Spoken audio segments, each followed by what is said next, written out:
मित्रांनो नमस्कार. सावळ्याची जणू सावली या मालिकेच्या आजच्या म्हणजेच 14 जूनच्या एपिसोडमध्ये काय काय घडणार आहे ते आपण जाणून घेणार आहोत.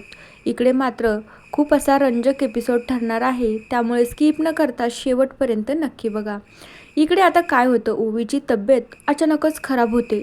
तिला ताप येतो, गरगरल्यासारखं होत असतं. अमृता जेव्हा ओवीकडे बघते ना तेव्हा तिच्या लक्षात येतं ओवीला अजिबात बरं वाटत नाही. ओवीने मात्र या गोष्टीचं खूप टेन्शन घेतलेलं असतं की त्या सावली काकू आणि माझ्या बाबामध्ये काय नातं आहे, काय संबंध आहे, आणि मग माझा बाबा मला गाण्यासाठी होकार का देत नसेल याच्या मागचं सत्य तिला शोधून काढायचं असतं. म्हणून मात्र तिने खूप टेन्शन घेतलं, म्हणून तिला असा ताप वगैरे येत असतो.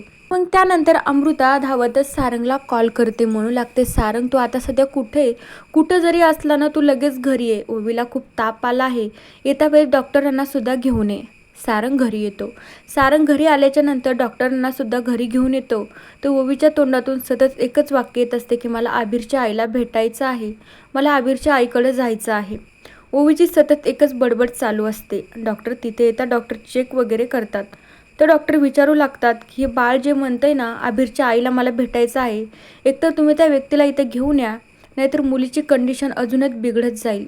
त्यावेळी सारंग आता विचार करतो नेमका आता या सावलीला इथे कसं आणायचं आणि कसं नाही. अमृता तर फक्त ओवी आणि सारंगकडे बघत असते. अमृताला ओवीची खूप काळजी वाटू लागते, पण मात्र या सगळ्या गोष्टीचा ना ती मोनिका खूप मज्जा घेत असते. आता दुसरीकडे मात्र अभिरला असं अचानकच स्वप्न पडतं. अभिरला स्वप्न पडल्याच्या नंतर अभिर म्हणू लागतो की माझ्या ओवीला काही झालं तर नसेल ना. ओवीच्या बाबतीतच अभिरला स्वप्न पडतं.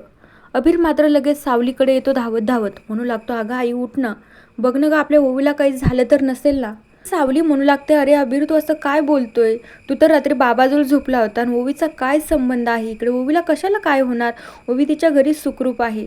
अभिर म्हणू लागतो अगं आई मी तुला कसं समजून सांगू, मी जेव्हा झोपलो ना मला डचकन मला असं ओवीनं आवाज दिलाय की ओवीला काहीतरी झालंय, मला असं स्वप्न पडलं आणि मी उठलो, मला वाटते आई नक्कीच ओवीला काहीतरी झालं आहे, तिची तब्येत वगैरे बरोबर नसेल, प्लीज तू आता तिला कॉल करून विचार ना की तिची तब्येत कशी आहे.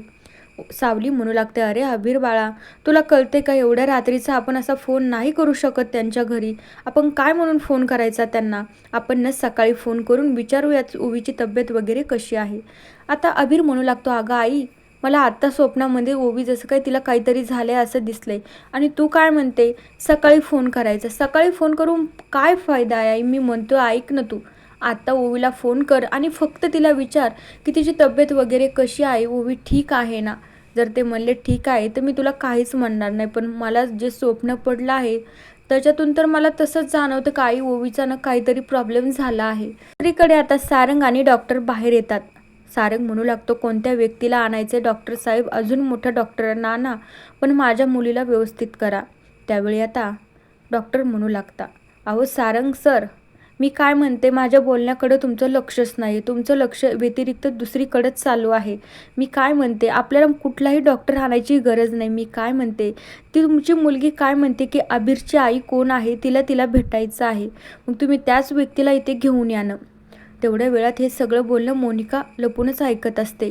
मोनिका मग सारंगला भेटते, म्हणू लागते काय रे सारंग आता ओवीच्या टीचरला तर तू इथं आणू शकतो ना, तू ओवीच्या टीचरला कधी भेटला आहे का, कधी बोलला आहे का, मग तू जा ना त्यांना इथे घेऊन ये ना.